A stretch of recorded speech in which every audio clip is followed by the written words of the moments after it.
RKB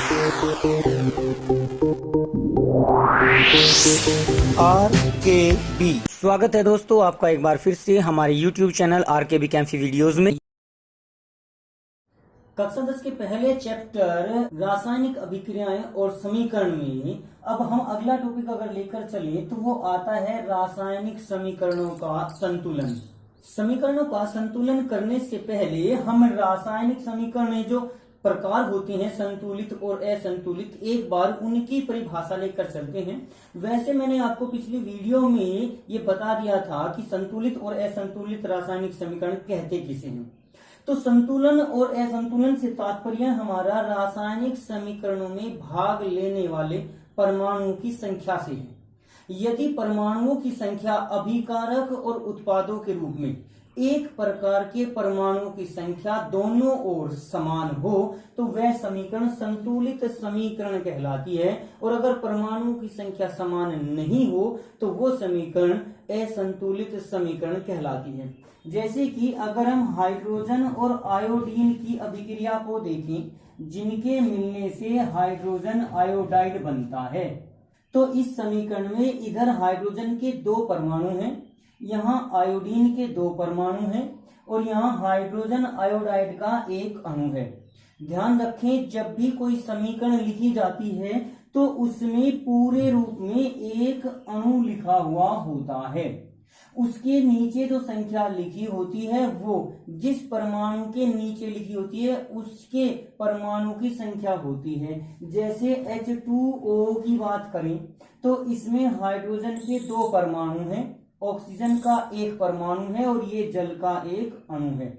इसी प्रकार से KMnO4 में अगर देखें तो ये पोटेशियम का एक परमाणु, ये मैंगनीज का एक परमाणु और ये ऑक्सीजन के चार परमाणु हैं।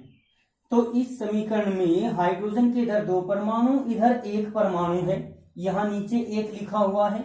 आयोडीन के इधर दो परमाणु, इधर एक लिखा हुआ है, तो ये एक एक परमाणु है। अब इधर संख्या समान नहीं है तो ये समीकरण असंतुलित है। लेकिन अगर हम यहाँ दो से गुणा कर दें तो इस रूप में हाइड्रोजन के दो परमाणु, यहाँ आयोडीन के भी दो परमाणु हो जाते हैं, तो अब ये समीकरण संतुलित हो जाती है। एक बात का और ध्यान रखें कि हम केवल आगे गुणा कर सकते हैं, किसी भी परमाणु के नीचे की संख्या को हम परिवर्तित नहीं कर सकते।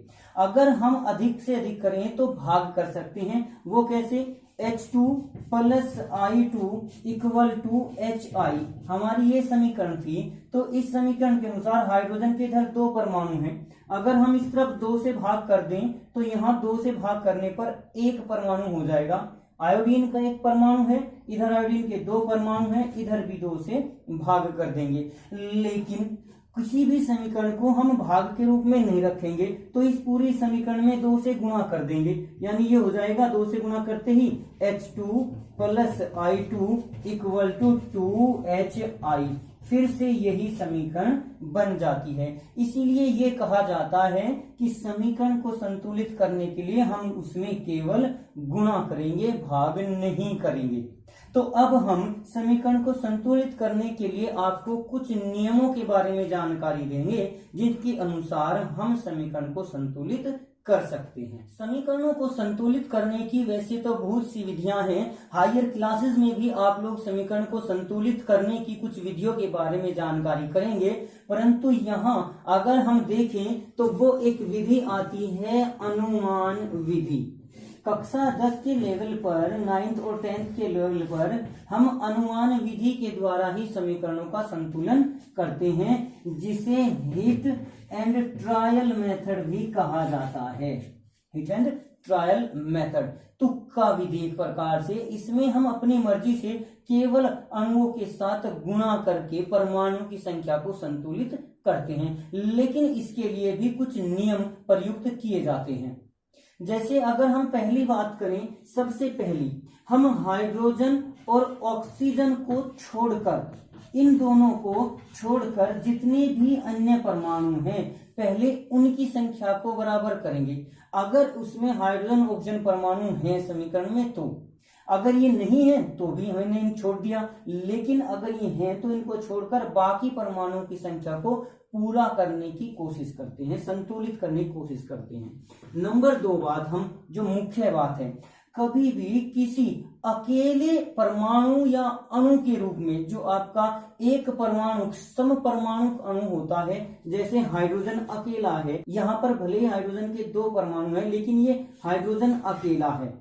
क्लोरीन है Cl2, जैसे कि अगर हम NaOH की बात करें तो NaOH, इसमें 3 प्रकार के परमाणु होंगे। तो इस प्रकार के अणु को नहीं, बल्कि जो सम परमाणु को जिसमें एक ही प्रकार के परमाणु उपस्थित हों, उस तत्व को, उस अणु को हम सबसे अंत में संतुलित करने की कोशिश करेंगे। इन दोनों चेष्टाओं को लेकर, इन दोनों नियमों को लेकर हम समीकरण को संतुलित किस प्रकार करते हैं, आइए कुछ उदाहरणों के द्वारा हम उनको देखते हैं। जैसे हम ये एग्जाम्पल लेते हैं, अब हम इन दोनों नियमों के अनुसार इस समीकरण को संतुलित करने की कोशिश करेंगे।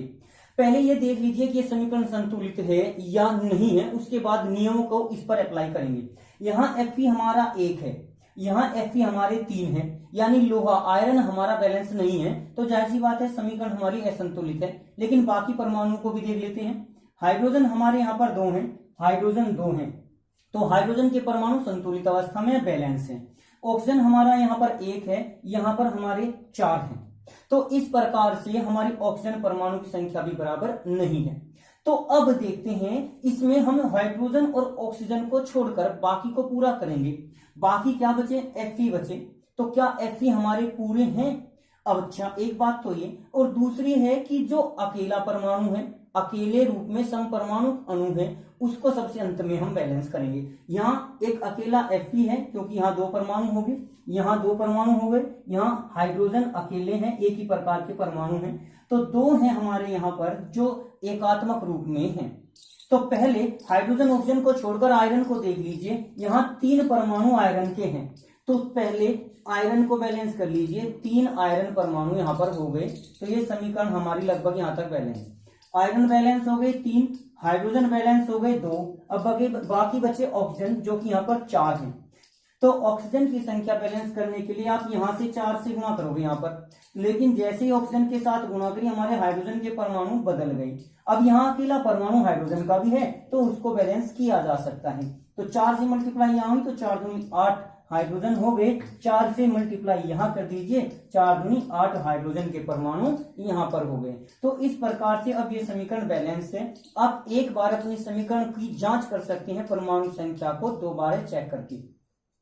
3 आयरन है, 3 आयरन है, 4 दूनी 8 हाइड्रोजन है, 4 दूनी 8 हाइड्रोजन है, 4 ऑक्सीजन है, जो यहाँ आगे गुणा है वो पूरे सभी परमाणुओं के साथ होगी, 4 ऑक्सीजन है, 4 ऑक्सीजन है। इस प्रकार से ये समीकरण हमारी बैलेंस है। एक समीकरण अक्सर एग्जाम में आ जाती है कि MnO2 प्लस HCl से MnCl2 बना प्लस H2O और प्लस Cl2। इस इक्वेशन को बैलेंस करना अक्सर एग्जाम में आ जाता है, तो इसको कैसे बैलेंस करेंगे? देखिए, इस पर पहला नियम लगाते हैं, हाइड्रोजन ऑक्सीजन को छोड़कर बाकी तत्वों को देखते हैं। अब बाकी तत्व क्या बचा? एक तो Mn है और एक Cl है, मैंगनीज है और क्लोरीन है। तो पहले मैंगनीज को देखिए, इधर मैंगनीज 1 है, इधर भी मैंगनीज 1 है, तो ये तो हमारा बैलेंस है। दूसरा बचा हमारा क्लोरीन। अब क्लोरीन इधर 2 है, इधर 2 ये रहे, 2 और 2 4 क्लोरीन हमारे दाईं ओर हैं। तो क्लोरीन की संख्या बराबर करने के लिए इस तरफ 4 से मल्टीप्लाई की जा सकती है, भले ही हमारे हाइड्रोजन बदल जाएं, लेकिन अभी तक हमने हाइड्रोजन और ऑक्सीजन को छेड़ा तक नहीं, इनको हमने देखा तक भी नहीं। तो अब हमारे मैंगनीज भी बराबर हो गए और क्लोरीन जो कि 4 है वो क्लोरीन भी बराबर हो गई। अब इसके बाद हम हाइड्रोजन को बैलेंस करने की कोशिश करेंगे, उसके बाद ऑक्सीजन को।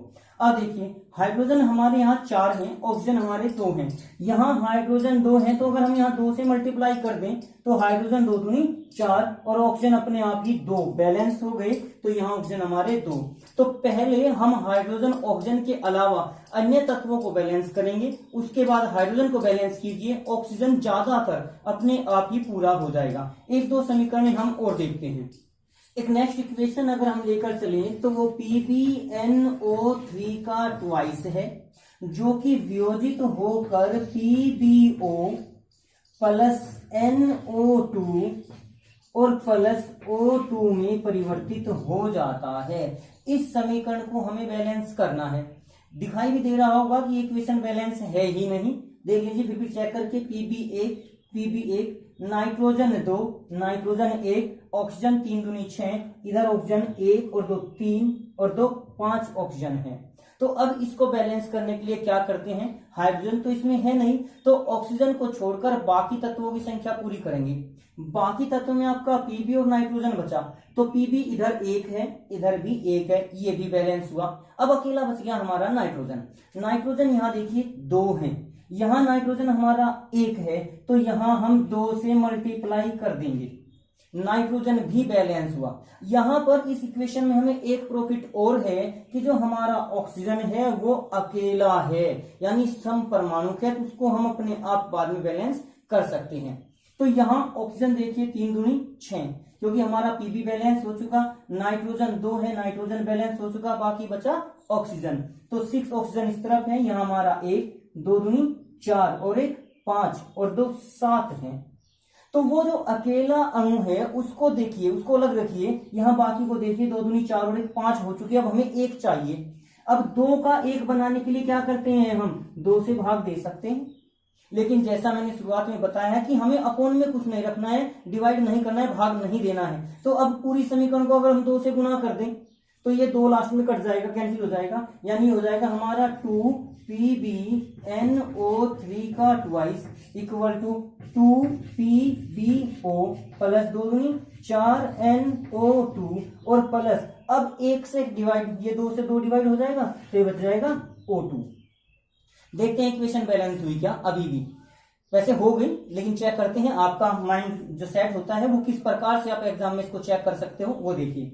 अब यहां पर हमारा पीबी है 2 पीबी 2 पीबी, यहां पर 2 दूनी 4 नाइट्रोजन, इस 2 की मल्टीप्लाई यहां भी होगी, यहां भी 2 नाइट्रोजन है, तो 2 दूनी 4 नाइट्रोजन 4 नाइट्रोजन। ऑक्सीजन देखिए 3 दूनी 6 और 6 दूनी 12 है, तो 2 और 4 दूनी 8 और 2 10 और 2 12 ऑक्सीजन आपके बैलेंस हैं। तो इस प्रकार से ये समीकरण अब हमारी बैलेंस हो गई। तो कक्षा 10 के लेवल पर हम केवल अनुमान विधि द्वारा ही समीकरण को बैलेंस कर सकते हैं, और उम्मीद कर रहे हैं कि इस प्रकार से आपको ये इक्वेशन समझ आ गई होगी। अगर आप फिर भी इसमें कहीं किस प्रकार क्वेश्चन से रखते हैं तो कमेंट बॉक्स में जरूर लिख दें, और इसके साथ साथ आपकी बुक में बहुत सारी इक्वेशंस दी हुई हैं, आप उनको बैलेंस करके देख सकते हैं। ज्यादातर इक्वेशन आपकी 1-2 मल्टीप्लाई के साथ ही बैलेंस हो जाती हैं, अधिकतर इक्वेशन, तो ज्यादा कंफ्यूज होने की जरूरत नहीं है। और अगर आपका एनसीईआरटी का कोई क्वेश्चन है या किसी बुक का कोई क्वेश्चन है तो आप उसे कमेंट बॉक्स में लिख दीजिए, हम उसको सोल्व करके आपको भेजने की कोशिश करेंगे। धन्यवाद।